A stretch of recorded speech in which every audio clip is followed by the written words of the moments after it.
அனைவருக்கும் வணக்கம். நிலம், நீர், நெருப்பு, காற்று, ஆகாயமே இந்த உலகம். அதுவே அந்த உடலாகவும் இருக்குது. அதில் பார்த்தீங்க அப்படின்னா, இப்போ நம்ம பார்க்க போகிறது பார்த்தீங்கன்னா, நெருப்பு என்ற சக்தி உடம்புக்குள்ளே இந்த நெருப்பு என்ற சக்தி உள்ளே இதயமாகவும் சிறுகுடலாகவும் செயல்படுது. அப்போது ஒரு இதயம் நல்லா இருக்கணும் அப்படின்னா நெருப்பு சக்தி சரியாக இருக்கணும். அந்த நெருப்பு சக்தி எப்படி கிடைக்குது அப்படின்னா, வெயில் காலத்தில் நெருப்பு அதிகமாக இருக்குது. அப்போ பார்த்தீங்க அப்படின்னா உங்களுக்கு இதயம் சீராக இருக்கும். அதோடு பார்த்தீங்க அப்படின்னா உடல் பயிற்சியின் மூலமாக உடல் உழைப்பு, அந்த உடல் உழைப்பு, உடல் பயிற்சி, நடைப்பயிற்சி, யோக பயிற்சி, இதன் மூலமாகவும் நமக்கு அந்த இதயம் சீராக இருக்கும். இது எப்படி இருக்குது அப்படின்னா, இந்த இதயம் இந்த நுரையீரலுக்கு நடுவில் இதயம் பாதுகாப்பாக இருக்குது. ஒரு தோலுக்கு அடுத்து இந்த எலும்புகளுக்கு பிறகு நுரையீரலுக்கு நடுவில் பாதுகாப்பாக இயங்கிட்டு இருக்குது. அப்போது ஒருத்தருக்கு இதயம் பாதிக்கப்படுது அப்படின்னாவே நுரையீரல் சரியில்லைன்னு அர்த்தம். அப்போ நுரையீரலை ஒருங்குபடுத்தினாவே அந்த இதயம் சரியாக இருக்கும். இந்த இதயத்தினுடைய வெளியுறுப்பு எதுன்னு பார்த்தீங்கன்னா நாக்கு. இந்த நாக்கு என்ன வடிவத்தில் இருக்குதோ அதே போல தான் உள்ள இதயம் இயங்கிட்டு இருக்கு. அகத்தின் அழகு முகத்தில் தெரியும் அப்படிங்கிறது போல உள்ள இதயம் சரியில்லைன்னா நாக்கில் வெளிப்படும். அதுதான் பக்கவாதம் நாவல அந்த நாக்கு ஒரு சைடாக போயிடும். நம்ம அனுபவத்தில் பார்த்துருக்கோம். இதுக்கான நிறம் பார்த்தீங்கன்னா சிவப்பு கலர். வெய்ய காலத்தில் இருந்த கொப்பளம் போடும் இல்லைங்களா, இதெல்லாம் சூடு அதிகமாகிறதுனால தான். அந்த வெயில் காலங்களில் அந்த நீராகாரமாக சாப்பிட்றது, பனை சம்மந்தப்பட்ட அத்துணை உணவுகளும் உடம்புக்கு குளிர்ச்சி தான். இப்போ கரும்பு இனிப்பு, அதே போல் கருப்பட்டி இனிப்பு. கரும்பு சூடு, கருப்பட்டி குளிர்ச்சி. அப்படிப்பட்ட ஒரு அற்புதமான ஒரு உணவு இந்த பனை சார்ந்த உணவு. இதயத்தை பாதுகாத்து கொள்றதுக்கு இந்த உணவுகள் பனை சார்ந்த உணவுகள் பொருத்தமாக இருக்கும். அதே போல் இதற்கான சுவை பார்த்தீங்கன்னா ஆலாங்குச்சியும் வேளாங்குச்சின்னு சொல்லுவாங்க. ஆளும் வேலும் பல்லுக்குருதின்னு சொல்லுவாங்க.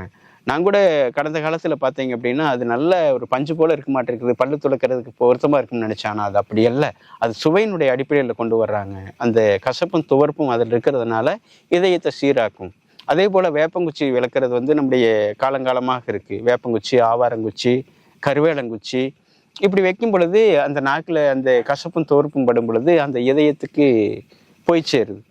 அதே போல் இந்த கொட்டைப்பாக்கு போடுறது கூட பார்த்தீங்கன்னா அந்த ஆயுளை அதிகரிக்க செய்கிறது. இன்னை வரைக்கும் அந்த பெருசுக கொட்டைப்பாக்கு போட்டு 80, 90, 100 வயசு வரைக்கும் நம்ம வாழ்கிறத பார்க்குறோம்.